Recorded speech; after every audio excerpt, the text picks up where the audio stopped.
Hello and welcome to the March of the Machine After Show. I'm your host, Blake Rasmussen, but you are here to see the two fine gentlemen on my right. Oh no. Yeah. Oh no. We've got Mark Rosewater and Matt Tabak. So we just were introduced to March of the Machine, the set, the cards, all the things, mechanics, all that sort of jazz. We are gonna take our time here and we're gonna walk through all of this sort of stuff. We're gonna talk through mechanics. We're gonna talk through. Mark's gonna share stories about the origins, dive into why certain things are, how the team came up with a bunch of stuff. We're gonna look at some pretty cards. We got some pretty cards. We got some dice. We're gonna do a little show and tell here.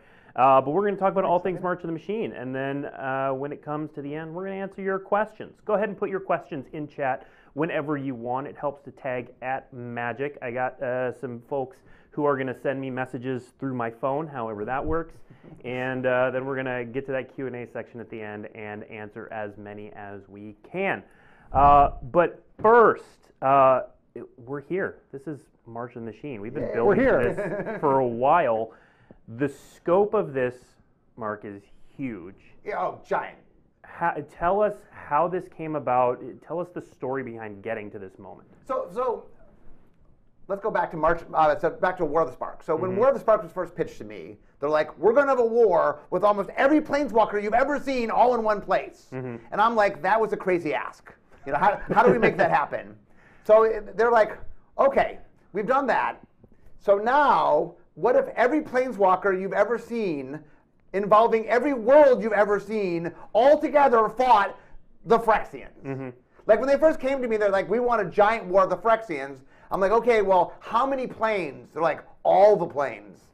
I'm like, every plane we've ever visited ever will be here. So anyway, you can't get a bigger scope. It was a giant scope. And so the challenge of our team was, okay, how do we have a battle that is as big as the multiverse? How do we make something that big? How do we deliver that? It was a big ask. Now wait, I've got a question. Now, Mark, hopefully if we've done our jobs, we have some viewers out there that are tuning in for the very first time. Very first time. They might be new to Magic. They might be, not have watched us before. They have no idea what's going on. So I have a question on behalf of those players. Yes. Who are you? Okay, that's a good question. So I'm the head designer. So I am the head designer for Magic, and I was the lead of the vision design for this set. So the vision design team is the team in charge of figuring out the blueprints. If we are building a metaphorical house, we build the blueprints. We figure out what exactly we're making. And for this set, there were some big blueprints. We just want a house, the biggest house you've ever seen, ever, times 10. The largest scope thing Magic has ever done, like way bigger than anything we've ever done. Just make that happen. Okay, so you're some sort of spokesperson for Magic. You interact with fans. Do you maybe have an article? Do you write anything? How do you communicate with people? Yes, I do. Thank you, Matt. I'm just wondering, if people want to interact with you more, how would they do so? They could read my weekly article, Making Magic. They could read my daily blog, Blogatog. They could listen to my podcast right to work. I convey a lot of Magic information in a lot of places. Heavens, that's a lot of information. Surely someone will put this links to these things somewhere in some usable form. I'm sure they will. Thank you for that information. Blake, back to you. And Matt, while we're doing introductions, tell us about your involvement with March of the Machine. Oh, very little. I'm here. Yeah, you just showed up. The door was unlocked. Yeah, appreciate that. So my name is Matt Tabak. I'm an editor here at Wizards of the Coast. I work on the rules and templating team. I was the lead editor for March of the Machine. So I worked with the designers like Mark and Dave Humphreys was another one I worked with very closely. He led set design. He led set design. As the set worked its way through the process, working on some of the new rules and the mechanics and all the text that we put on the cards and a lot of the creative text. And now I'm here.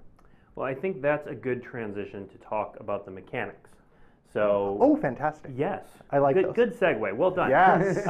So we are going to show off some cards, some of which you, the fans, may have already seen. They've never seen before. You definitely Thank you for tuning in for this exclusive look at things you couldn't possibly have seen before anywhere on the internet. But some of them you may have seen in the debut, so we're going to talk about some of the mechanics, sort of their place in their set, how they work.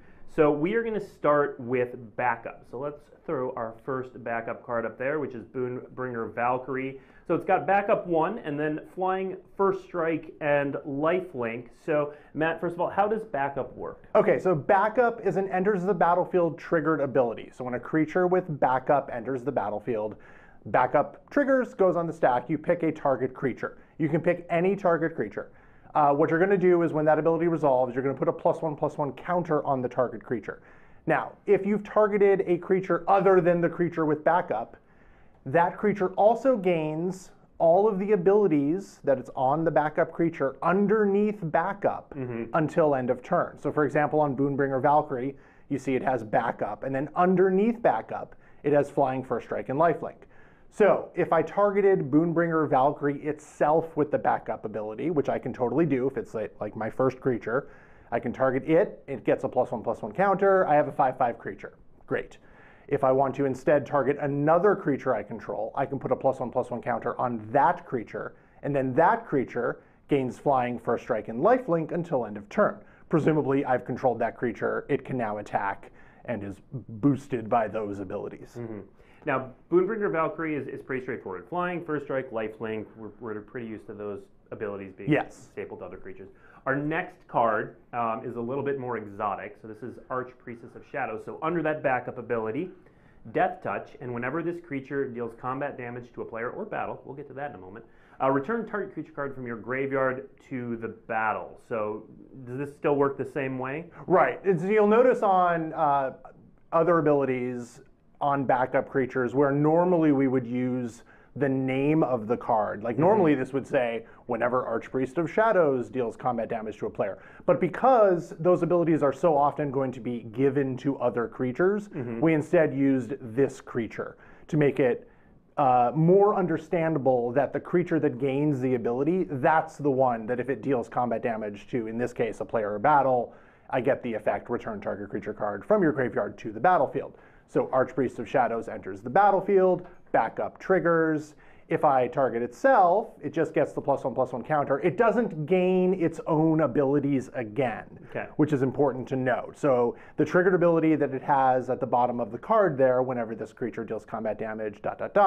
it does not gain another instance of that triggered ability if backup targets itself. If it targets another creature, that other creature will gain Death Touch and the triggered ability until end of turn, and that triggered ability will trigger if the other creature deals combat damage to a player or battle that turn while it has the ability. Gotcha. All right, so Mark, let's talk about the backup in the set. Where did this mechanic come from? What role does it play? Okay, so basically we're telling a war story, right? The Phyrexians are invading the entire multiverse. So really, mechanically, we wanted to represent two things. We need to represent the threat of the Phyrexians, and we will get there. We need to represent the denizens of the multiverse defending the multiverse. And the idea within the story is each plane is protecting its own plane. So the Phyrexians are attacking all of the planes of the multiverse, but we see within any one plane, the denizens of that plane fighting against the Phyrexians on their world. So we needed some way, and actually we did it in more than one way, but we needed some ways to represent people working together. Like, you know, maybe they were friends or enemies or whatever, but when the Phyrexians showed up, well, they're all joined together, and then everybody is teaming up together. All the people that are naturally from the world have to defend against the Phyrexians. And so we were looking for mechanical ways to represent working together. So backup is one of those. It's our brand new one, which you know, it shows that if I can give my abilities to other creatures, it shows that we can work together. This mechanic was created by Ari Nee, the winner of the third Great Designer Search. And I think it was called Boost in Design. But anyway, it was a brand new mechanic, and we just liked the dynamic of how it played. It allowed you to do some cool interactive things. The early version of it copied everything on the card, and then when you grafted abilities or you copied things, all sorts of shenanigans were happening. So we had to de-shenaniganize because it was causing problems. A fascinating point. Important to note that it only copies the abilities that are actually printed on the card below backup. So, for example, one of those creatures enters the battlefield. You can't respond to it by giving the creature with backup additional abilities, hoping to pass those off to the target of the backup ability. That doesn't work. It's just anything actually printed on that card. And in a few cases, backup cards actually have an ability printed above backup. That's in cases where giving the ability wouldn't do anything. Like, for example, there's a card with Flash that in Flash appears above backup, just because giving Flash to a creature already on the battlefield doesn't mean much. Right. Okay. I think that answers the question in chat too. That was Gotcha, chat. I'm yeah. here ahead of you. On 'Cause top I of want this Q&A session to be quick. So And I do want to say early on, one of the things we tend to do in early vision, like vision design, is we do the crazy, we do like try everything version, and then as we play with it, we realize, oh, it was causing problems, and so we had to do the non-shenanigan version because which is super fun for the rules and templating people.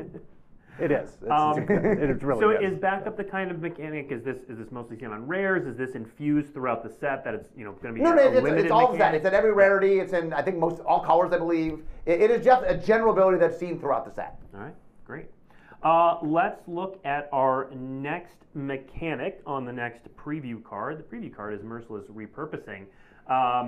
What I want to focus on is that Incubate 3 bit there. So Matt, how does Incubate work? So Incubate is a new keyword action that creates incubator tokens. So incubator tokens are a new predefined kind of tokens, like we have food tokens and treasure tokens. Now there are incubator tokens. What's different about these is that these are double-faced tokens. They can transform, which is something completely new for a token. So on the front face, it's just a artifact. It's an incubator. It has, it has the ability to transform this artifact. Now, it transforms into a 0/0 Phyrexian artifact creature. This is bad news because 0/0 creatures don't tend to stay around very long. However, Incubate comes with a number, and that number is the number of +1/+1 counters you put on the token. So when you do transform it, it'll be base 0/0, but in this case, Incubate 3, you'll actually get a 3/3 creature out of the deal. Gotcha. All right, and Mark, so what's the role of Incubate in this set? Okay, so I talked about how we have two sides. So backup was the denizens of the multiverse trying to protect themselves. Well, we also wanted to show the threat of the Phyrexians. And so we did that in a couple different ways. So Incubate, we loved the idea that what do Phyrexians do? They make more Phyrexians.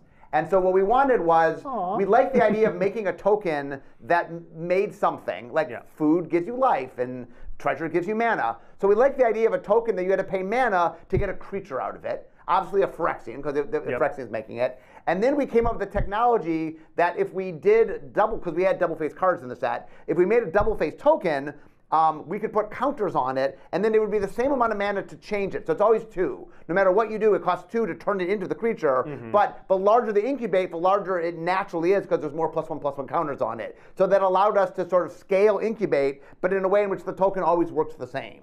Okay. Now, I should stress that double-faced tokens are a good example of the rules didn't actually handle double-faced tokens. They weren't written into the rules. And it wasn't something the rules couldn't be written to handle, but sometimes we make up things and the rules, well, we didn't know you'd ever do that, so we didn't incorporate it, and then so we had to incorporate it. But it was kind of fun. We used double-faced cards in a whole bunch of different ways, which we'll talk about today. And this was just a really neat way to do a new kind of token that only could be done with double-face because you want to have the non-creature state and then turn into the creature state. So Mark. Yeah. Let me tell you. Yes. As the former rules manager who no longer has to do any of this work, rules can do anything. We make it all up. I think Jess would disagree. Who? With that. I'm sorry? Current rules. No, the way Jeff puts it is anything can be done. Is it worth the cost? Yes. So the rules can do anything, but sometimes it's too great a cost, and we don't want to pay that cost. I just say the rules can do anything and stop talking. We do have another Incubate card to talk about. And here, we're going to take a little break from mechanics because this is a story spotlight. This set, Mark, has a lot of story spotlights and a lot of cards that, even if they're not story spotlights, are really infused with story. Can you talk a little bit about how this set was different in that way? Yeah, so this in War of the Spark are what we call an event set, which was a giant capper to end the story, and it was built top down from the story. Meaning we figured out what the story was, and the entire set was built, like a lot of times when we do top-down designs, it's based on it's Greek mythology, it's Gothic horror, it's Japanese mythology. Like, we're taking an existing thing and building down. In an event set, we are taking a story, and the entire set is built to show off this story. War of the Spark was the finale of the Bolus arc. This is the finale of the Phyrexian arc. And so we really wanted to highlight all the different things. So if you look in the set, there's a lot more story points than a normal set. There's a lot more. So if you go through the set and look at all the flavor text and art, there's a lot of key things happening. Many of things of which you'll read in the story, not all of them, but many of which you will. And so we really are trying our hardest to capture as much sort of story flavor as we can, mechanically speaking. And the story is out right now. It's completely out. If you want to read the full story, it's up on dailymtg.com. Okay, let's move on to our next mechanic, and this is a big one. This is one that's been talked a lot about since we teased it. There are more? There are more. This set, Yeah. my goodness. We've done 2. So this is a it's big a lot of one. work. Back in the day, we had 2 new mechanics for the whole year. I know. Back in the day. It's All right. It's a lot of work. Our next one's pretty exciting, though, because it's a new permanent type. Oh. It is Battle. So let's take a look at all about the Invasion of battle. Ravnica. So it costs 5 mana. This is a colorless card. It is a battle siege. Talk more about that in a moment. When Invasion of Ravnica enters the battlefield, exile target non-land permanent an opponent controls that isn't exactly 2 colors. And then it's got a backside. We'll find out why in a moment. That is an artifact creature construct, a 5/5. Whenever you cast a spell that's exactly 2 colors, look at the top 6 cards of your library. You may reveal a card that's exactly 2 colors from among them and put it into your hand. Put the rest on the bottom of your library in a random order. So, Matt, what is a battle and how does it work? There's a lot going on And you here. have not an hour. There's a lot of Ravnica in this card, too, There's a which lot is of really Ravnica in cool. this card, Okay. yeah. So Battle is a new card type, the first new card type since Planeswalker. And they actually have a little bit in common with Planeswalkers. So as you said, battles are a permanent type. You cast them, they operate on the same timing as artifacts and creatures and Planeswalkers and sorceries. Cast it during your main phase, uses a stack, does everything a spell you expect it to do. Enters the battlefield under your control. And as it does, you choose an opponent to protect it. So battles are attackable, much like a Planeswalker is. You can declare creatures to attack a battle. Battles can be damaged, again, much like a Planeswalker. And the number in the corner, in Invasion of Ravnica's case, that 4, that indicates the number of defense counters that it enters the battlefield with. When it loses all of its defense counters, the battle's been defeated. We'll get to that in a second. Damage dealt to a battle causes defense counters to be removed from it. Now, the battle's subtypes, in this case siege, and all the battles in March of the Machine are sieges. Can I say how many there are? I mean, yes, you have a microphone. There are 36 battles. 36 battles. 36 battles. Across all rarities, uncommon and up. I think they're uncommon and up. Okay. Yeah, I believe they're uncommon and up. That sounds correct. And every battle is a unique plane.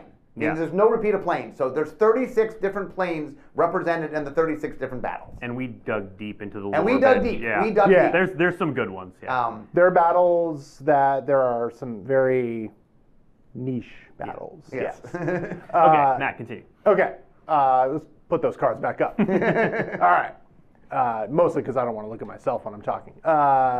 So the siege rules are going to provide for who can attack a battle, who can block creatures that are attacking a battle, and what do you do when the battle is defeated. So as a siege enters, as the reminder text tells you, choose an opponent to protect it. So in a 2-player game, that's easy. You only have one. In a multiplayer game like Commander, you choose one of your opponents, and they are the battle's protector. It's their job to keep the battle on the battlefield because they don't want you to get the reward on the back face. So every other player, anyone who is not the battle's protector, can attack it. Now, generally speaking, you're the only person, you being the battle's controller in this example, you're the only person who really wants to defeat the battle. But if you've made an alliance with somebody else in a Commander game, they're allowed to attack the battle or, hit it with a spell. We'll get to that in a second, if they want to. Any creature that's attacking the battle, only the protector can assign blockers for it. So that's how that works. If a battle is defeated, which means the last defense counter is removed from it. And ability triggers. Ta-da. When that ability resolves, the controller of the battle exiles it, and then they can cast the back face transformed without paying its mana cost. And you'll notice there is no mana cost, so hopefully that part's easy to figure out. In this case, you get Guildpact Paragon. So the general play pattern is I have Invasion of Ravnica, I cast Invasion of Ravnica, I attack Invasion of Ravnica, or somehow deal damage to it. When I defeat it, it's exiled. I then cast Guildpact Paragon. Guildpact Paragon hits the battlefield. I do the thing. I win. Like I said, it's not just combat damage. Any spell that says any target now, like Lightning Bolt or any of the other, we'll see one of those coming up in just a minute. If it says any target, it can target a battle. Also, anything that specifically says it can target a battle, and there's a handful of those in this set, can obviously target a battle. But we should stress that if you destroy it through some other means, if you either destroy it or you sacrifice it, if it's not losing its last defense counter, it doesn't change. Okay. Right. You have to reduce it down and remove the last counter. So there's ways to destroy it that then it just goes away and you don't get the backside. Right. Now, it is a battle. It is not an artifact. It is not a creature. It is not anything else. There are cards that will destroy a permanent. It can become a creature or an artifact, and there's a lot of fun interactions there, which is beyond the scope of this little video. We'll get into that later. Tweet me. Tweet Jess. I now know who Jess is. Tweet him with all those questions. We'll cover all that later. But that's the basic rundown of battles. I do want to stress real quickly, all 36 battles in this set are sieges. Yes. We can, so battles are now something, a tool in our toolbox. Yep. If a battle is not a siege, that would mean it would come on your side of the battlefield, and as long as it exists, it has whatever abilities it gives you, but your opponents could attack it to get rid of it. Right. So, that is one of the questions. Yeah. I'll just read this so that Sure, So was there a let's do reason it. to give all battles the siege subtype? Yes. Why was it necessary to give battles the siege subtype, and will there be battles with subtypes other than siege? Well, I can't predict the future. The future is a very long time. But we have opened up the possibility for designs like Mark alluded to. There are now the possibilities of having, instead of where like the Mom battles, the March of the Machine battles, where I play it, like I'm sieging, I'm saying, Blake, defend this, I'm coming at you, I'm taking my prize, I have this, ha. I can play a more defensive game where like Planeswalkers, you cast a Planeswalker, they hang out by you, they're your buddy, you want to protect them, they do good things for you. I could have a battle that's along those lines. That's now a possibility, but the future is long. Who knows what may come? Let's focus on sieges. They are the here and now. All right. So there are a bunch of questions about battles in chat. Most of them are kind of specific, so we're going to wait to get to those till the Q&A section at the end. But we do have them. We see you battle fans out there. The one I do want to answer right now is how is the seating for draft? Is there one battle in every pack situation? There is one battle per draft pack. Yes. So per draft booster, there will be one battle in each one. Okay. Okay. Let's move on because battles are not the only double-faced cards. Can I talk about how battles came to be? Oh, yes, absolutely, please. How about that? No one cares. No one cares. There's a lot going on here. So basically what happened was, when we started doing the design, the sort of lens we decided we wanted, like sort of the vision of the set was what Planeswalkers were to War of the Spark, we wanted Planes to be to March of the Machine. That we really wanted to show off all the planes, and really we wanted to think about how do we represent planes. And to do that, I really wanted a card for each plane. I wanted to represent a card. Sure. We didn't know exactly what that meant. We didn't know it would be a new card type, maybe it'd be a new subtype. Is it playing cards? I know I know playing cards exist. All right. We were well aware of that. But we wanted something that went into your deck rather than playing cards do not go into your deck, a little big. So we wanted something that represented each planes. We tried a lot of different things. I have an article going up today where I'll show what we turned off from Vision, which is not at all what they ended up being. We tried a lot of different things. We had a version where you had a deck of them that were external. We had a version where you had a little meeple that you moved between them. We tried a lot of different things, very out of the box. We ended up with the version that you guys see, the battles, because it did this neat dynamic of it felt like you were fighting for the world, and it just had a really good feel to it. The core idea mechanically, so Richard Garfield, way back in original Ravnica, pitched something called structures. And the idea was they represent buildings, I think, at the time. And they granted you an ability, and your opponent could attack them. I think the way structures worked was they had to do all the damage at once. It didn't tick down. But structures kind of inspired some of what we did with Planeswalkers. And then when we were thinking about this, we went back and looked at sort of the core idea of structures. Once again, tweaked a little bit from Richard's original version of it. But we liked the idea. And then for this particular one, we liked the sieges. So we made the more advanced version first, knowing that we can later do the other version. But anyway, it just was a neat way to show off both the conflict itself and the individual planes. And they turned out really great. I have a whole podcast with Daniel Holt talking about how we made the frames, why are they sideways, and stuff like that. So a lot of cool stuff. So. Very cool. All right. Now we'll move on to the other double-faced cards. We got a lot more to get through, so let's take a look at Elish Norn. So Elish Norn is one of the Praetors. So we have each of the Praetors represented here as a double-faced card with a saga on the back. So Elish Norn, whenever a source an opponent controls deals damage to you or a permanent you control, that source's controller loses 2 life unless they pay 1. And then it has that ability at the bottom where you can pay some mana and sacrifice 3 other creatures to exile Elish Norn, then return it to the battlefield, transformed under its owner's control, where it becomes the Argent Etchings with 3 different abilities there. Once it runs through the saga, flips back to Elish Norn. All right, Matt. Hi. How do these things work? Pretty much how you said. So each of the Praetors is a double-faced card. There are a variety of double-faced cards in March of the Machine, in addition to battles and the Praetors. So Elish Norn has, they all have activated abilities that have different ways of activating them, different conditions. They're going to exile themselves and then come back as the Saga. Of course, a Saga entering the battlefield enters with a lore counter on it, which causes the first ability to trigger. They'll have that effect, and then, of course, players hopefully are familiar with Sagas by now. We do use them quite a bit. Every turn after your draw step, which is at the beginning of your pre-combat main phase, you'll add a lore counter, which gets you the next chapter ability. Normally, at the end of the story, after the last chapter ability, you would sacrifice the Saga, but that's not true here because the last chapter ability, chapter 3, is going to cause, in this case, the Argent Etchings to exile and then come back to the battlefield under your control, front face up. So you get Elish Norn again, and you can start the cycle all over again. So, Mark, this is a pretty unique take on Praetors. Where did this concept come from? So basically, in New Phyrexia, we introduced the Praetors for the first time, and we did this, the design was they did a positive thing for you and sort of a mirrored negative thing for your opponent. So when we brought back the Praetors, we did this cool thing in the story where we slowly introduced them over time, sort of like the way we ramped up into the story was, oh, Vorinclex shows up in Call Time. And we didn't say much about it, but if you were a fan of the story, you knew that wasn't supposed to happen. And then that was a hint that something was going on. And so Jin Gitaxias was in Kamigawa, Urbrask was in New Capenna, Sheer Aldred was in Dominaria United, and then we had Elish Norn in Phyrexia. So the original plan was, that's it, we've done them all. But I'm like, oh no, we can't do a giant war of the Phyrexians and not see the Praetors.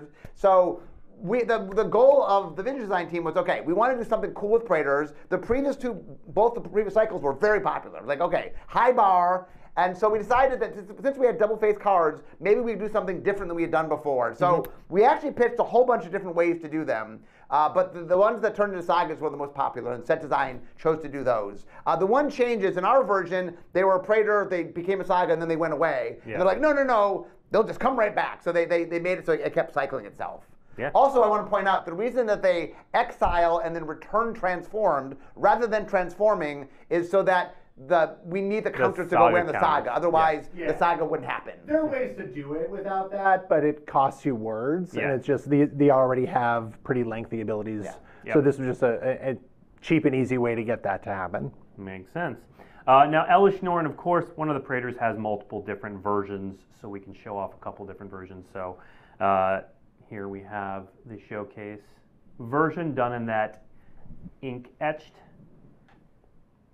And then we have, oh yeah, I have the physical one. So there are serialized. So these have different art as well.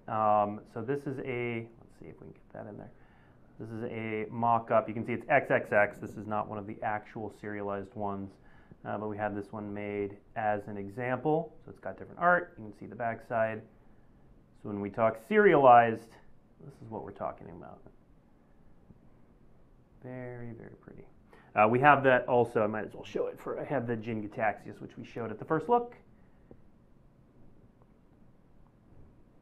Shiny. Should we be oohing? You can, yeah. Okay. Ooh. Ooh. Ah. Oh. All right. The last type of double-faced card I want to talk about before we move on from mechanics are the creatures that turn Phyrexian. So we've got Polukranos Reborn. Polukranos Reborn is a 3 green mana legendary creature, Hydra, 4/5 with reach. For 6 and a white Phyrexian mana, you can transform Polukranos Reborn, activate only as a sorcery. And then it becomes a 6/6 with reach and lifelink. And whenever Polukranos Engine of Ruin or another non-token Hydra you control dies, create a 3/3 green and white Phyrexian Hydra creature token with reach and a 3/3 green and white Phyrexian Hydra creature token with lifelink. So, Matt, these seem like fairly straightforward transform cards. Is there any sort of rules oddities with these? Polukranos has had a day. I would just like to Yeah. point that out. Yeah, he has had a It's day. really, really a thing. One thing to note is just a lot of these have activated abilities that require Phyrexian mana, and the creature on the back face is both the color of the creature on the front and the color of the Phyrexian mana required to transform it. So Polukranos Reborn is a green creature. Polukranos Engine of Ruin is a green-white creature. Just something to be aware of. Okay. But Mark, tell us about these role in the set, because we've seen Heliod, we've seen this one. Yes. Where are these in the set? Okay, so one of the challenges, as if there weren't enough challenges with the set, one of the challenges was I said half, or a part of that had to be the Phyrexian invaders. But before we did this set, the very last set was a set all about Phyrexia, right? It was like 80% Phyrexian, and so we wanted to be Phyrexian and fill Phyrexian, but we didn't want to just repeat what we just did. And so the question was, how do we make something a little bit different? And so there were two things that we did. One was I said that the lens of the set was through the different planes, that we have a planar lens of how we looked at the set. And the second thing was we had the access to double-face cards, which Phyrexia All Will Be One did not have. Yeah. So we're like, okay, if I could use double-face cards and I want to show off all the different worlds, what can we do? And we realized is the neat things about the Phyrexians is that they transform things into Phyrexians wherever they go. So what if the front side was like creatures that are uniquely from one world? If you see Polukranos, you know where Polukranos is from. He's from Theros. Yeah. And so even the non-legendary ones, we were very specific. If you see a samurai, you know where the samurai is from. So the front faces are all creatures they're iconic to a particular world. And then there's Phyrexian mana, because it's the Phyrexians involved. I believe all of them are Phyrexian mana. I believe all of them are also off-color Phyrexian mana. Yeah. And then you transform them, and then you now see the Phyrexian version of them. And so they gain the Phyrexian creature type, and they gain, mechanically we wanted them to feel like they're big Phyrexian. Yeah. Also, from a design standpoint, the backside was a little hybrid-ish in that we wanted the flavor of the color that you're transforming, but color pie-wise, you might not actually have to use that color. You can pay 2 life. So the backside was kind of a hybridish space where the first color could do it, but it felt like the second color. Yeah. So we wanted to feel like it makes sense in the color you're using to activate it through, but it works in the first color if you don't ever use that color. The thing I'd like to point out, if we look at Polukranos is actually a great card to illustrate this point. And it really calls into question the entire premise of the set. Becoming Phyrexianized just unmistakably makes It's you awesome. better. It's awesome. Right? Yeah. It's great. Every world should be welcoming this with open arms. Are you like the Phyrexian PR guy? Legs, tentacles, whatever you have, you should be welcoming Phyrexia because you get upgrades just upon upgrades. Why are we fighting? Why are there battles? We know why which side is there Matt's backup? I mean, clearly the Phyrexians believe that to be true, Matt. Math believes that to be true. 6/6 is greater than 4/5. Lifelink is greater than not lifelink. All those words on the right are better than the paltry words on the left. Why deny glory? Moving on. on. Okay. I hope the Phyrexians never invade here. The other cool thing that we talked about in the first look was that for the people who care about the lore, the Phyrexian color, yep, and there's the Booster Fun version. The color that is used to transform it represents the branch of Phyrexia that actually corrupted them. So this is Elish Norn's faction did the corrupting of Pelucranos on Theros. And we point out, we're seeing the promo cards right now, that every world that had a good visual sort of promo, like this is Theros' look. So Theros creatures have the Nyx sort of sky look. And so different worlds have different Booster Fun versions, which is not normally how we do things. But for this set, because we're seeing all the different worlds and the lens is all the different planes, the Booster Fun did the same thing where they show up different worlds in different ways. Yeah, absolutely. All right, let's continue our trip around the multiverse and take a look at some more cards. So one of the really, you can see it behind me. One of the fun aspects of this set are the team-ups. Yep. The different characters who you wouldn't normally see together, fighting together. For example, you're Yargle. I have come to Bartle. Let's look at our first card, which is Zurgo and Ojutai. So Zurgo and Ojutai is a legendary creature, Orc Dragon. 2 blue, a red, and a white for a 4/4 with flying and haste. Zurgo and Ojutai has hexproof as long as it entered the battlefield this turn.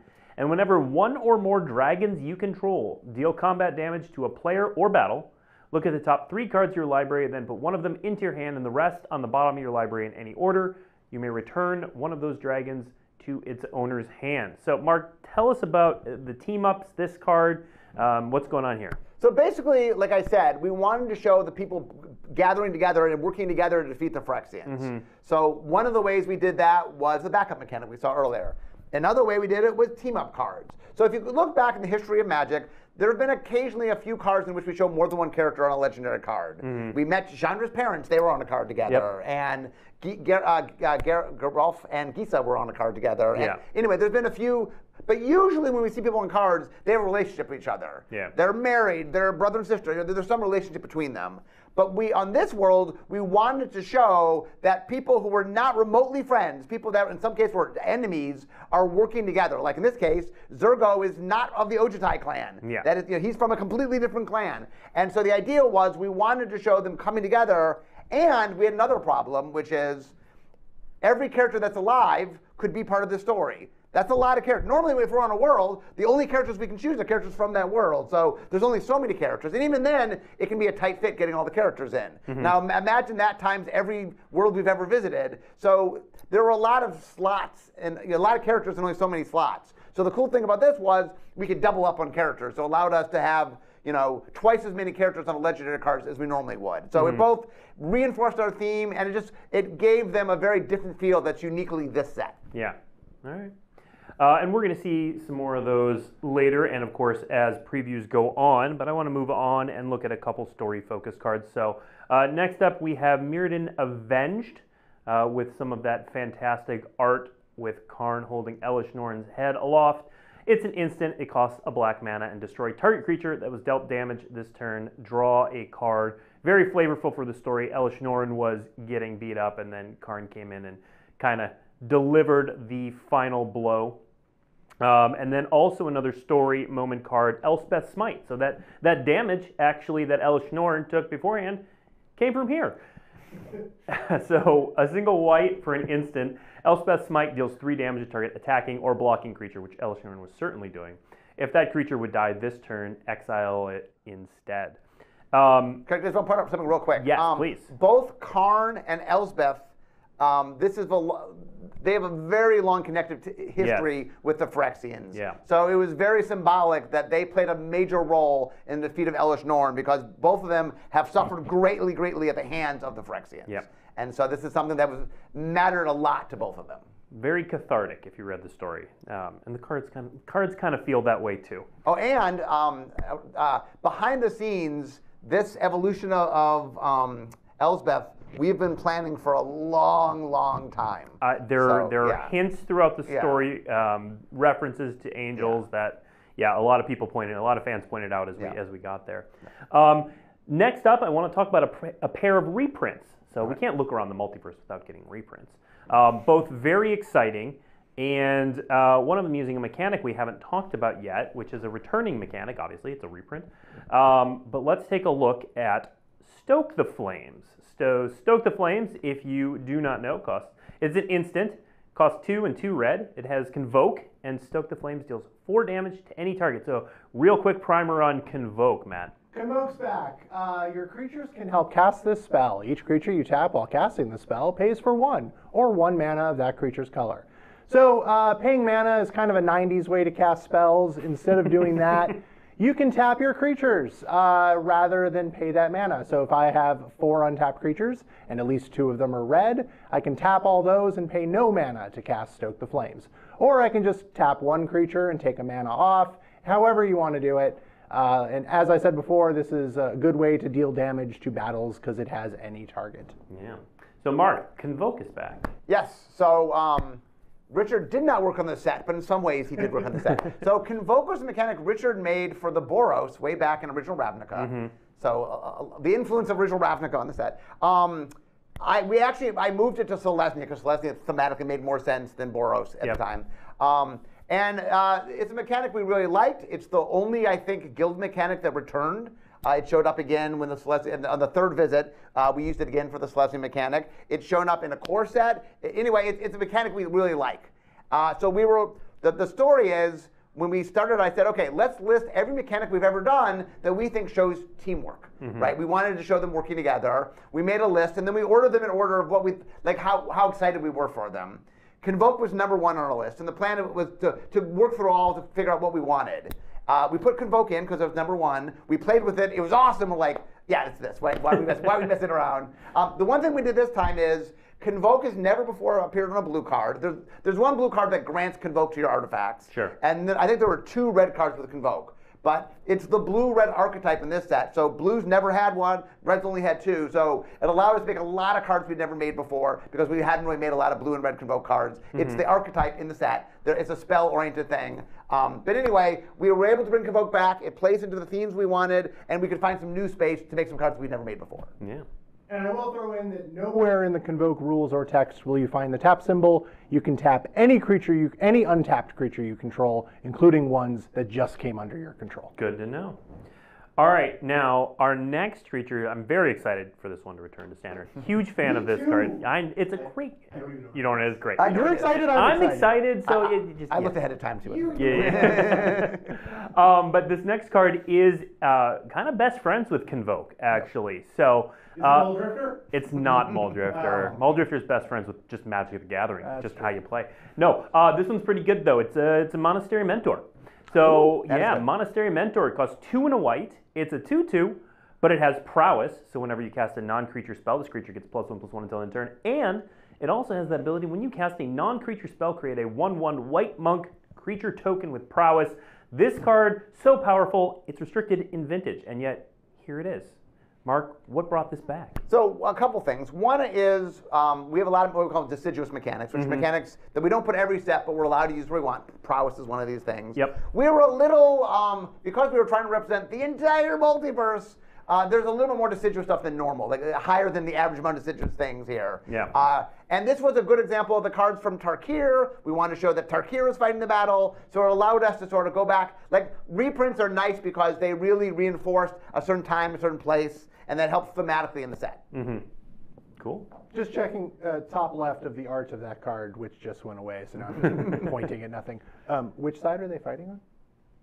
Are you looking at the little... I'm just looking at art. I'm not a huge art guy. It says they have 1 path, but many feet. Many feet. Many feet sounds like one of the many advantages that Phyrexia can provide for you. I mean... Until you get your head cut off by some silver golem. This card and Gitaxian Probe are really good friends in older formats. Just saying. Just saying. All right, next up, I want to walk through, maybe even run through, given how much time we have left, some of the promos for this set. So these are promos that you can get by playing in your local game store. Time limit? Well, there's not a limit, but we can't be here all day. Next up, let's look at the 5 promo cards, including Norn's Inquisitor. So this is a 1/1 creature Phyrexian Knight for 1 and a white mana. When Norn's Inquisitor enters the battlefield, incubate 2. Whenever a permanent you control transforms into a Phyrexian, which incubate tokens do, put a +1/+1 counter on it. So they'll incubate into 3/3s. It's kind of like a little incubator lord. The other thing I'll point out in this set, one of the themes we were able to do, because we had all the double-faced cards, because we have the things turning into Phyrexians and the Praetors and the incubate tokens, transformation matters became a theme. So Sure. it's what because we had a lot of it in the set, we were able to care about it. Yeah. So Pelukrinos, when Pelukrinos transforms, it'll be a +1/+. Again, to your point, transforming into a Phyrexian, it's all upside. It's all upside. It's all upside. Where's the downside? I don't see it. So good. All right. Maybe the downside is you'll get punched by this next card, which is Scrappy Bruiser, a 3 red mana, 3/4 creature Raccoon Warrior. Whenever Scrappy Bruiser attacks, up to 1 target attacking creature gets +2/+0 and gains trample until end of turn. Return that creature to its owner's hand at end of combat. Next one. I cannot possibly explain to you how terrified the glory of Phyrexia is of vermin running around. Fantastic. I don't know, being punched by a raccoon is pretty bad.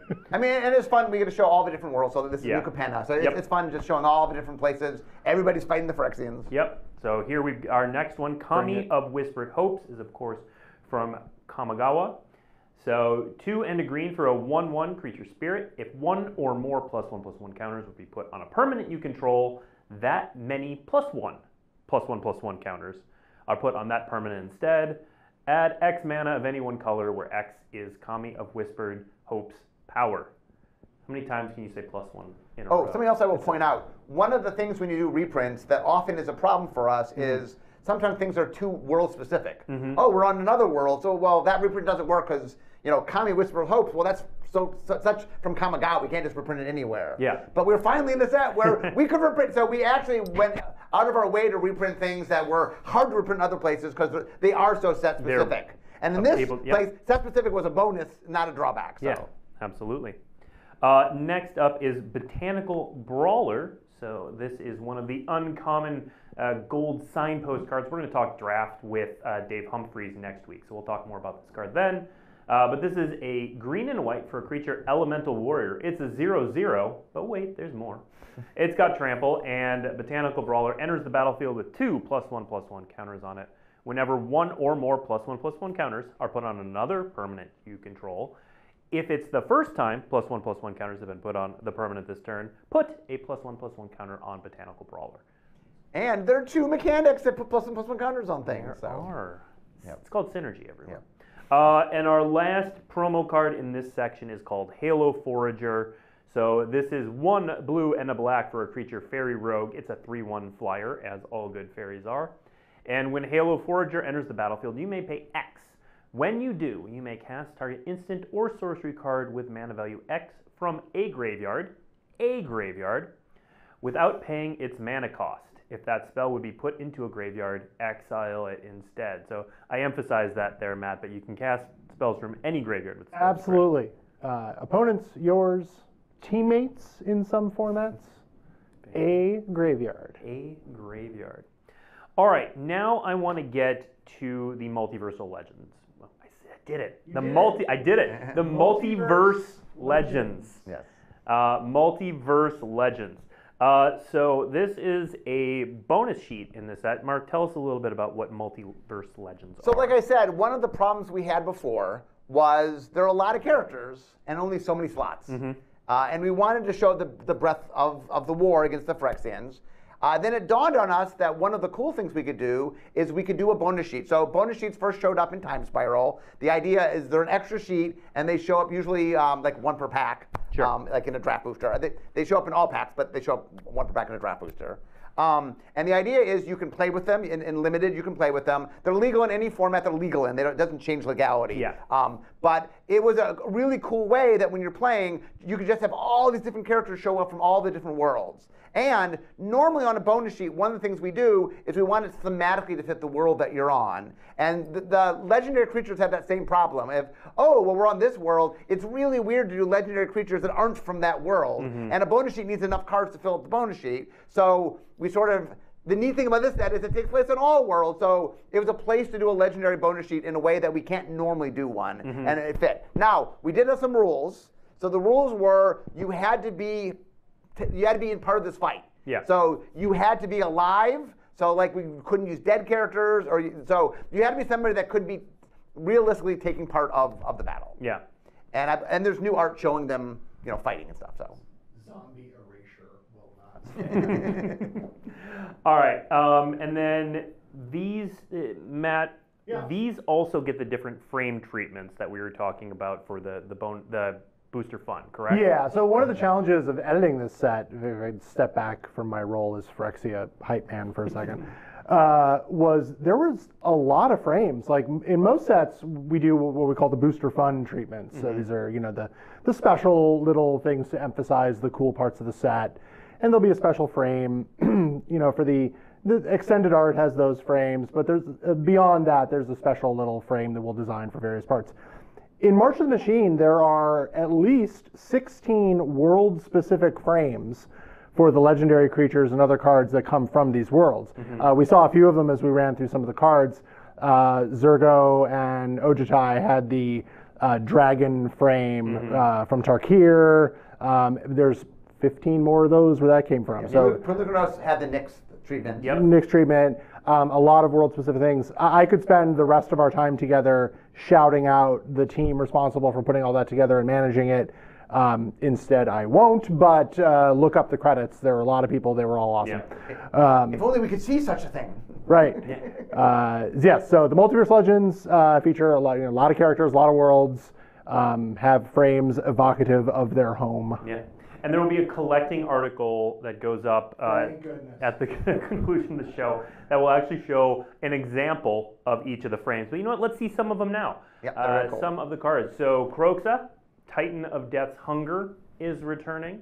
So you'll notice there are two different versions of the multiverse one. There are actually three if you count serialized.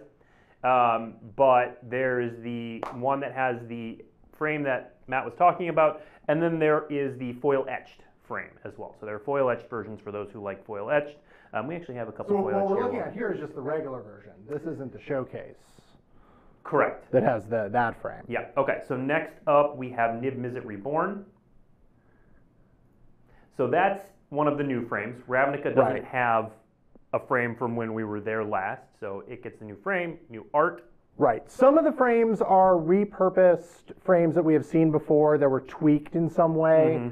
We'll see that, for example, with the Eldraine Storybook frame. It's very reminiscent of things we've seen before with some changes and tweaks. For a world like Ravnica, where we didn't have anything, this was cooked up from scratch. This is what we call the architecture frame. Sure. To highlight the cityscape. Next up, Skitherix, the Blight Dragon. Couldn't not do Skitherix here. And it gets that cool inky frame on the left. Yeah, from New Phyrexia. Yeah, from New Phyrexia. We're going to see more of that as well. Next up is a fun one, Zada Hedron Grinder. We've seen that frame. That one was mostly used on landfall cards before, correct? I believe that's I believe that's correct. You said it, so I it's said just it. got at It's least gotta an be. I have 80% chance some of being authority. correct. Next up is Yargle, Glutton of Urborg, with that Dominaria United frame on the left. The stained glass treatment for the glory that is Yargle.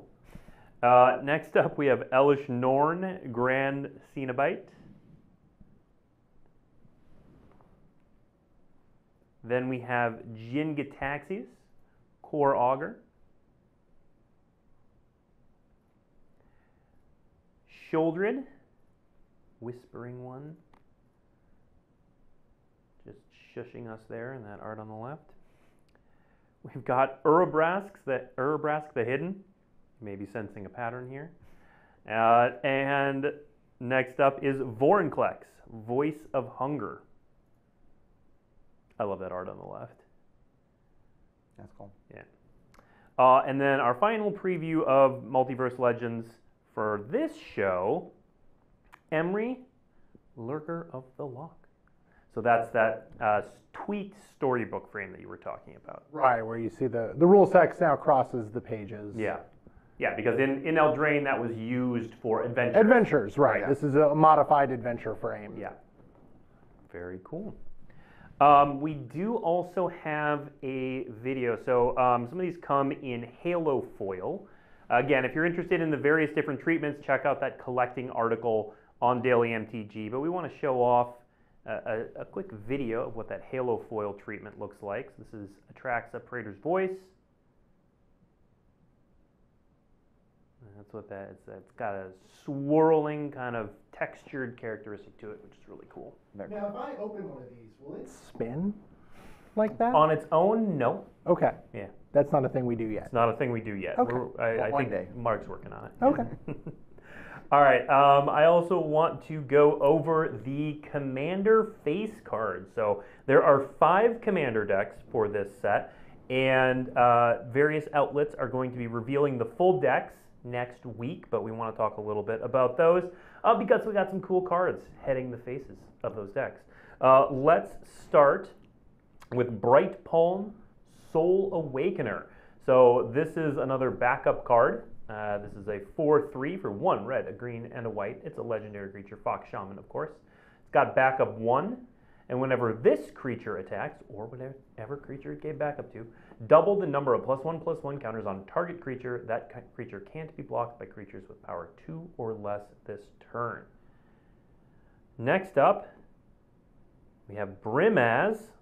I know there's a lot of consternation around this one. People love Brimaz, and now Brimaz has fallen to the Phyrexians. And now you can love Brimaz even more as a Phyrexian As a cat. Phyrexian. Thanks, Phyrexian. A better cat.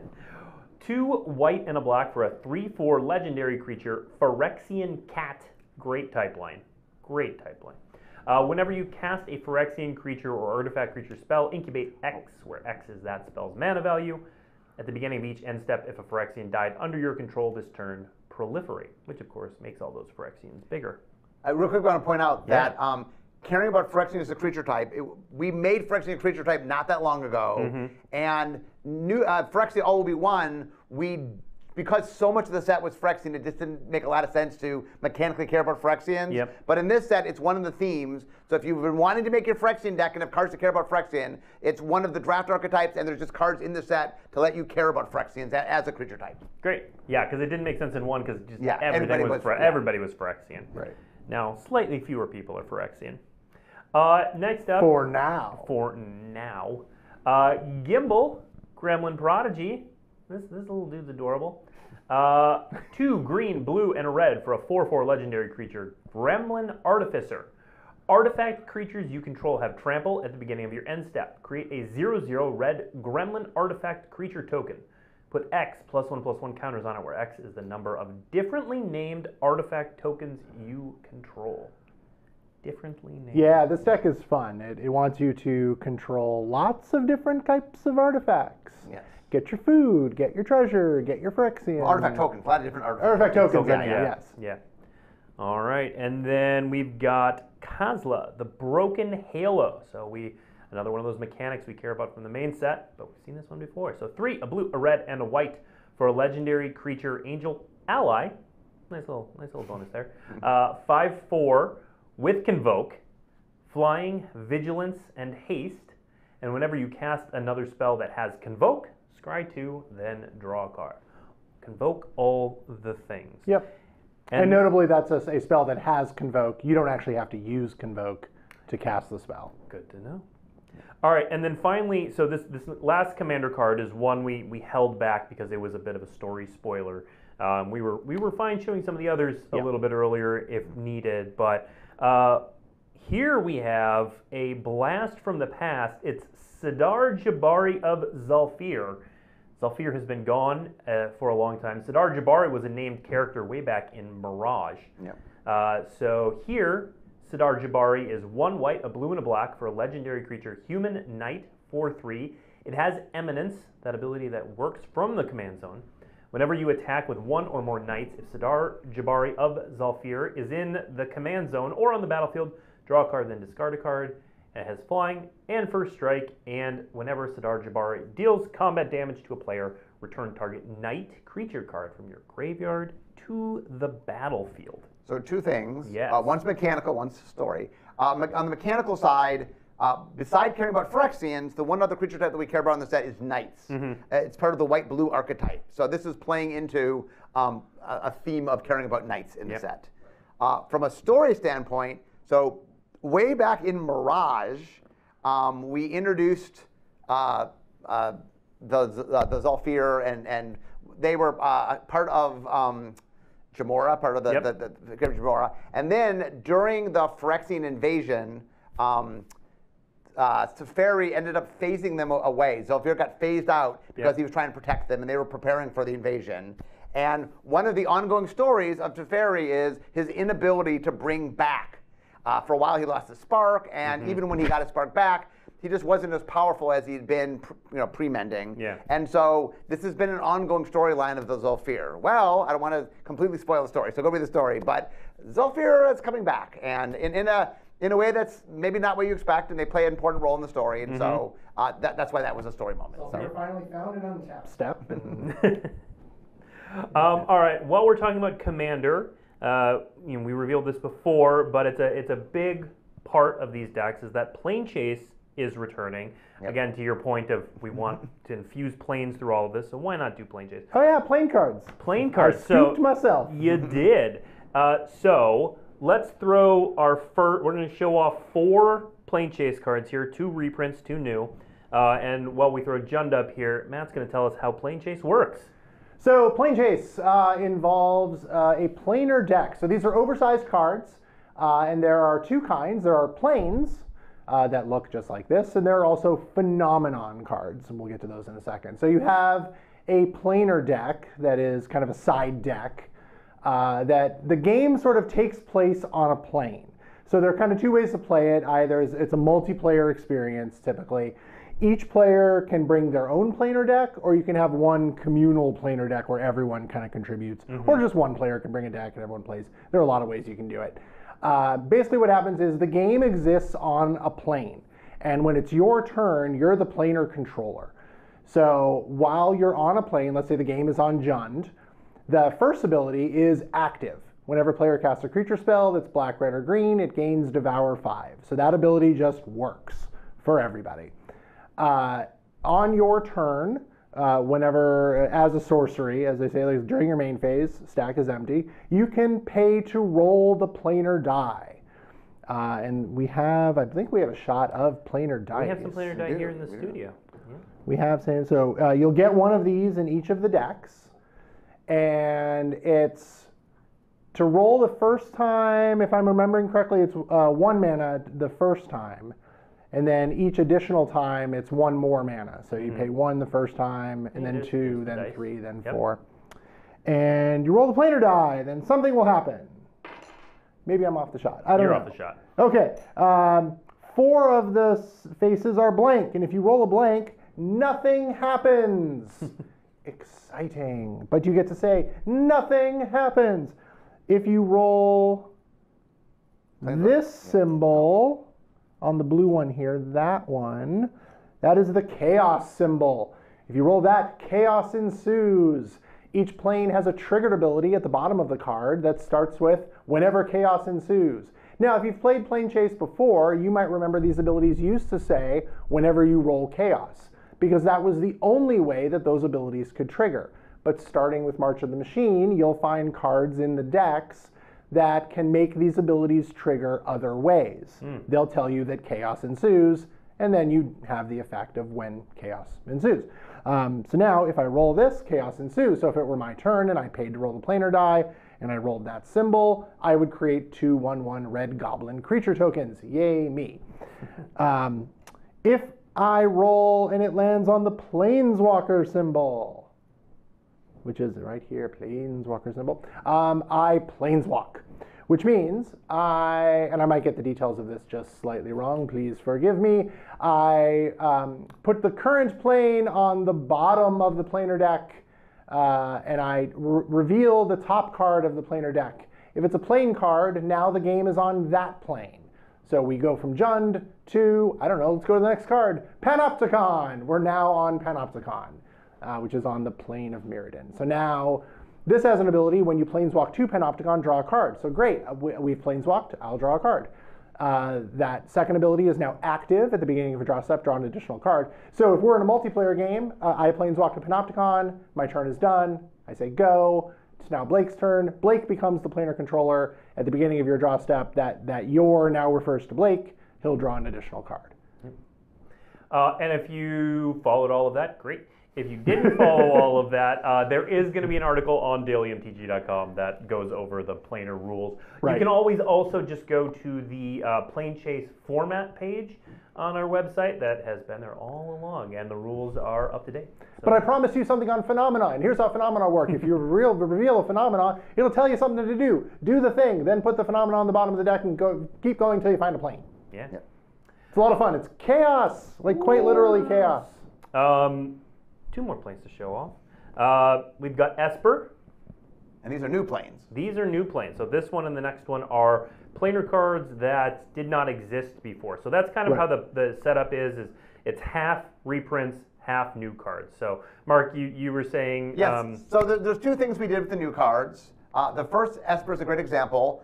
When we made the old cards, they represent places on the plane. Mm-hmm. So multiple planar cards can be on the same plane. Yeah. And there were some places that, like famous places that we hadn't gone. So we had a Jund card, for example, and I think we had cards of all of the shards except for Esper. So we hadn't done Esper yet. Mm-hmm. So this is our chance. So some of the new ones are filling in gaps of places we've been before, but we hadn't had a plane card. Yep.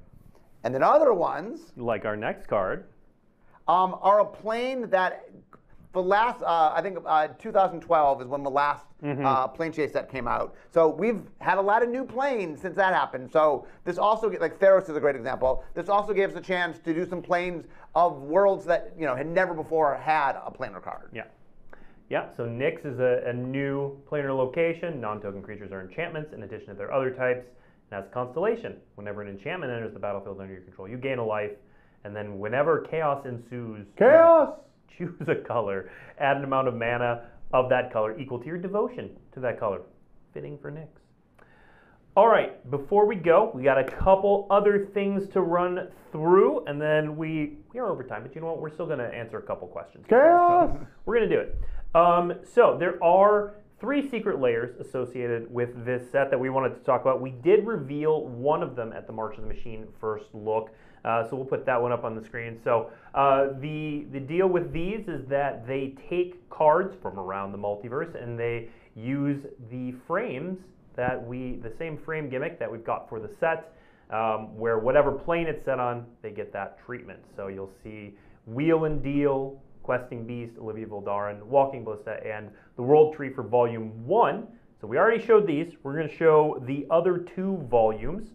So let's see Volume 2, which has Higuri the Still Wind, Netzahal Primal Tide, Dragon Lord Kolagon, Mina and Den Wildborn, and Zancha Sleeper Agent. I love that Zancha has the Phyrexian ability there, or the Phyrexian treatment there. And then for Volume 3, Misdirection in that Strixhaven treatment.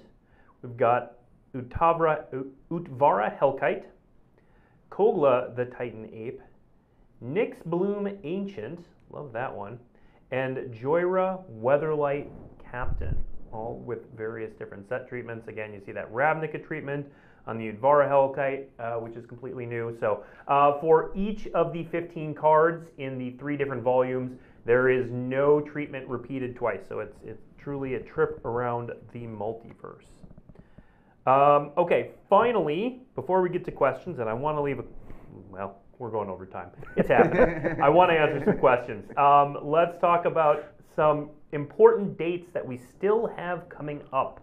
So let's throw those up there. So previews are running today through April 4th. On April 4th, we are going to focus on Commander deck previews and deck lists, as well as other cards that are not standard legal or are kind of extra. April 5th is when the full card image gallery will be up, so you'll know all about that. I'll note on April 4th, I saw this question in chat, so I might as well answer it now. Weekly MTG will be back. We'll have Dave Humphreys on, and we will talk limited archetypes at that point.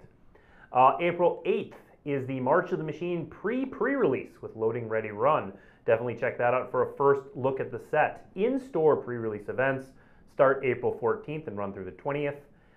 Command Fest with March of the Machine pre-release events. I'm going to be at the one in Seattle here.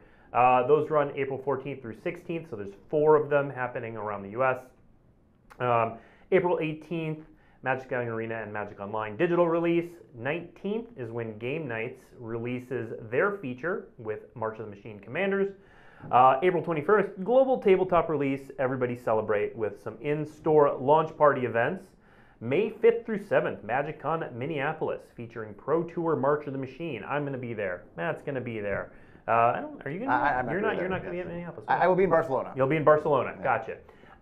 And then we've got Store Championships, May 13th through 21st, and then Commander Party events, May 26th through 28th. A couple other notes before we get to questions is that March of the Machine is very, very heavy on story, as we've talked about. If you have not caught up on the story, if you're wondering what the lead up to March of the Machine was, there is a Magic the Gathering podcast called The Magic Story Podcast, which is available on Apple Podcasts.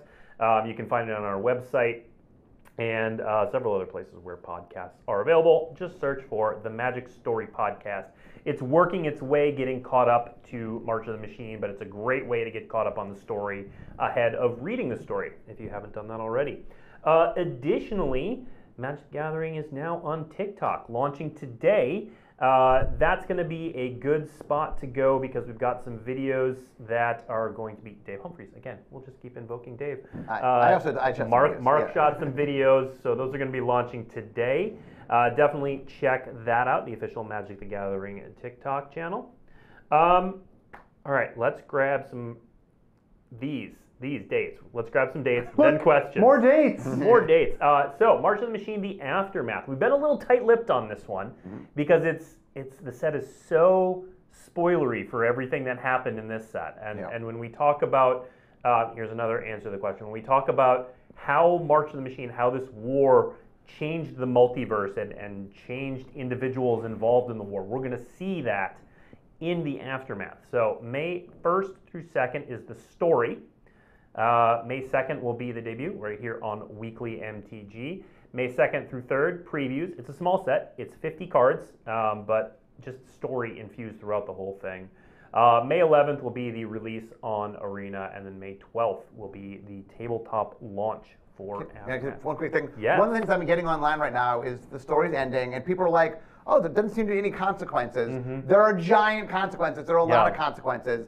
Just because the Phyrexians get defeated doesn't mean the impact of what happened doesn't have huge impacts on Magic. So Aftermath will cover a lot of that. But it's, as you will see, yes, maybe the Phyrexians didn't win the war, but they changed lots of things. It's going to have a huge shift. Back up. What? Defeated? Oh, sorry. What do you mean? Spoilers. The one that makes everything better, defeated? Temporarily. What are we even doing here? Okay, I do want to get to a couple questions that we had before we go, because I asked you very nicely to put them in. Okay, so a lot of these questions are around battle, so we're gonna go mostly to Matt here. Okay. If an opponent doesn't control a battle but defeats it, do they cast it? So how does control and casting a battle work? Defeated. For example, if a battle is defeated, Matt. Sorry, my brain. The important thing to note is that even though you're choosing an opponent as the protector for a battle, you still control it. Mm-hmm. So you're attacking a permanent you control, which is the first time in the history of Magic this has been true. So it's a little weird. You are going to protect my battle, I cast the battle, you're protecting it, I still control it. So the question is, I defeat the battle. It's still, I control it. It's mine. Yep. It's exiled. It's still a card I own. The question is if somebody else. So what happens if I cast Confiscate on a battle? Okay. So now, Yeah. if you gain control of a battle Yes. and you are its protector, Yes. you now need to pick a different protector. Okay. Right, the controller of a siege, because remember, siege is the thing that sets all the rules for who can be the protector, who can attack it, Okay. things like that. If you ever end up controlling a battle that you are the protector for, you need to choose a new protector for it. Okay. This is also true in a multiplayer scenario where, like, let's say you are the battle's protector, and the battle's still on the battlefield, but you leave the game. Yeah. The battle is still under my control. It's still on the battlefield. I need to now choose a new protector for it. Gotcha. And another thing also, let's say we're in a multiplayer game. I have a battle. I give it to you, Blake, and then Matt is the person that takes the last counter off it. I still control it. Yeah. I still get the spell. Right. Matt doesn't get the spell. It's important to note that, like, I may have misspoke when I said this. When I say things like you defeat, they defeat, this player defeats. It's when the battle is defeated. It doesn't look at who defeated. It doesn't matter who or what took the last counter off, just that the last defense counter was removed. Okay. Doesn't really matter how that happened. It was defeated. That's the important thing. Then it's exiled, and its controller gets the spell. Controller of the battle casts the spell. If I'm The back there face. may be weird scenarios where this comes up, but if I'm defending a battle, I obviously can't attack it. Correct. Can I cast spells to deal damage to it? Yes. Okay. Yeah, there are no rules that say that govern who can cast a spell that targets it. Okay. Whether that spell deals damage to it, destroys it directly, like you may be incentivized to remove that battle without defeating it because you don't want me to get the reward on the back face. Yeah. Now, that's trickier to do because it's a permanent that doesn't have the more common card types, right? Destroy target creature is not going to work, et cetera, et cetera. And remember, if I give the battle to you, Blake, I control it. You can't sacrifice it. You don't control it. I control it. Right. So you're not allowed to sacrifice it because it's not your permanent. Yep. Now, as a matter of convenience, when we play tested these, and I've never actually played with a real battle. I've only played with playtest card battles. But we always just set the card kind of halfway between us to indicate the relationship between controller and protector. Yep. But just like, for example, when you have an aura, like if I have a negative aura and I put it on my opponent's creature, I still control the aura, even though it's sitting on their part of the battlefield. I still control it. Yeah. Mark, this next battle question is for you. Okay. Is battle going to be an evergreen mechanic or just deciduous? Deciduous. And to be honest, whenever we do something brand new, we want to see what the audience's response are. So it is not as if we're just going to start doing lots of them. We did them in Mom. We want to see the audience response. So we definitely want to see how people are interacting with them and their thoughts. So it is a new tool. It's deciduous in that any set will be allowed to use it. Not evergreen, and probably it'll take a little bit of time before we see more of them, just because we really want to see the first initial, the audience response to them before, and we work ahead. Yeah. So, yeah. Makes sense. It's kind of not like Planeswalkers, where when Planeswalkers were introduced, we were sort of molding the entire creative around it. Those became the focal point of the entire IP. And even then, when we did Planeswalkers originally, they weren't in every set. Like, eventually they got to the point where they were in every set. When we originally did them, they were in Lorwyn, and then they didn't show up for a year. So, We're pretty well versed in depicting battles without the card type. We've been doing it for decades. So. Question, I'll take this one. Where are the multiversal legends found? They are found in every pack, every type of pack, set, draft, collector booster. In collector boosters, you can get, I believe, 2. Potentially get 2, right? Yes. And I read Multiversal Legends because they wrote Multiversal Legends. It's Multiversal. You should stop saying Multiversal Legends. They typed Multiversal Legends because you said Multiverse. It's Multiverse Legends. Yeah, I think in Multiverse Legends there are Multiversal Legends. It's branding. And to another question that I saw asked, we did talk about this, but I want to make sure that we hit it. Multiverse Legends are, just because they showed up in the pack, they are not standard legal. Correct. They have a different set symbol. Well, I mean, they're legal in the set they're legal in. They're legal in the set they're legal in, so legal, there may be some that are standard legal. Right. But They have their own expansion symbol. They have their own expansion code. They have their own collector number scheme. Yep. Yeah. Okay. final question. We're going to get real rules crunchy here, and then we're Should I going to call leave? it. Nope. What if I get it wrong? So, well, that's on you. That's on you. All right. So much pressure. Jess will come for you. So if I like Jess. a battle has its final counter removed, and the trigger goes on the stack, that trigger gets stifled. Oh no! What happens? There's a rule similar to how there's kind of a cleanup rule that will take care of a saga. Yep. There's like a state-based action that will clean it up. Okay. And just send it to its owner's graveyard. Okay. So it doesn't get cast, it just goes to the graveyard. Right. If for some reason it doesn't get exiled, for whatever reason, the most common probably being the triggered ability was stifled, a state-based action will come in and see. Basically, it looks for a battle that's on the battlefield that isn't the source of that triggered ability, that's still on the stack, or it hasn't resolved or done its thing. So we've got plans in place for that eventuality. So it's rulesy, but the long and short of it is it goes to the graveyard. Right. State-based actions will clean it away. Okay, great. Okay, we're over time, but I appreciate you all tuning in. I very much appreciate Mark and Matt coming over. Mostly Mark. Matt. I get some appreciation, right? No, there's some I just have to appreciation. say, this is my first time being here, and I have had a blast. It is This absolutely is so not. much fun. I just met Blake yesterday. It's great. Thanks This is so much fun. Thanks for coming, Matt. And thank you, Mark. Can I come back? We're doing the Maybe, aftermath. probably right? not. Can you commit right now, live on air, that I can? You're going to be on the panel in Minneapolis, where we talked about that. Oh, I'm going to Minneapolis. You're not going to Minneapolis. I'm not going to You're going to Barcelona. He's though. going to Barcelona. Do you want to trade? I've never been to Barcelona. I have been to Barcelona. I'll throw in a booster box or a sandwich or something. Thank you, everyone, for tuning in. This has been March of the Machine. Stay tuned for all Chaos! the previews that are coming. We'll be back next week with Dave Humphrey to talk Limited and some additional stuff as well about March of the Machine. We'll see you next week.